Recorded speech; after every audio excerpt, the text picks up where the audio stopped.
ನಮ್ಮ ಶಾಲೆಯಲ್ಲಿ ಓದೋಂಥ ಎಲ್ಲ ಮಕ್ಕಳು ಮತ್ತು ನಮ್ಮ ಶಾಲೆಯಲ್ಲಿ ಬೋಧನೆ ಮಾಡ್ತಾರೆ ಎಲ್ಲ ಶಿಕ್ಷಕಿಯರಿಗೂ ಹಾಗೂ ಎಲ್ಲ ಮಕ್ಕಳ ತಂದೆ ತಾಯಿಯರಿಗೂ ಧನ್ಯವಾದಗಳನ್ನ ತಿಳಿಸ್ತೇನೆ.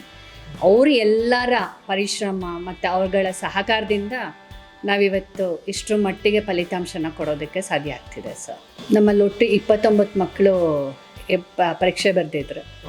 ಅದರಲ್ಲಿ 29 ಮಕ್ಕಳೂ ಉತ್ತೀರ್ಣರಾಗಿದ್ದಾರೆ. ಸೊ 17 ಡಿಸ್ಟಿಂಕ್ಷನ್ ಬಂದಿದೆ. 98 ಹೈಯೆಸ್ಟ್ ಪರ್ಸೆಂಟೇಜ್ 2 ಮಕ್ಕಳು 97. ಸೊ ಇನ್ನು 10 ಮಕ್ಕಳು ಫಸ್ಟ್ ಕ್ಲಾಸಲ್ಲಿ ಪಾಸಾಗಿದ್ದಾರೆ. ಇನ್ನು ಒಂದು ಮಗು ಸೆಕೆಂಡ್ ಕ್ಲಾಸಲ್ಲಿ, ಒಂದು ಮಗು ಡಿಸೆಬಿಲಿಟಿ ಮಗು ಇತ್ತು, ಮೆಂಟಲಿ ಡಿಸೆಬಿಲಿಟಿ, ಆ ಮಗು ಕೂಡ ಪಾಸಾಗಿದೆ ಸರ್. ಬಟ್ ಇಲ್ಲಿ ನಮ್ಮಲ್ಲಿ ತುಂಬ ಪೇರೆಂಟ್ಸ್ ನಮ್ಮ ಮಾತುಗಳನ್ನ ಕೇಳ್ತಾರೆ ಸರ್. ಅದಕ್ಕೆ ನಂಗೆ ತುಂಬ ಖುಷಿಯಾಗುತ್ತೆ. ಅವ್ರು ಆಯಿತು SLC ಆಗೋಯ್ತು, ನಮ್ಮ ಮಗಳೋದು ಮುಗಿದೋಯ್ತು, ನಾವೇನು ಶಾಲೆಗೆ ಹೋಗಬಾರ್ದು ಅಂತ ಯಾರು ಅನ್ನಲ್ಲ.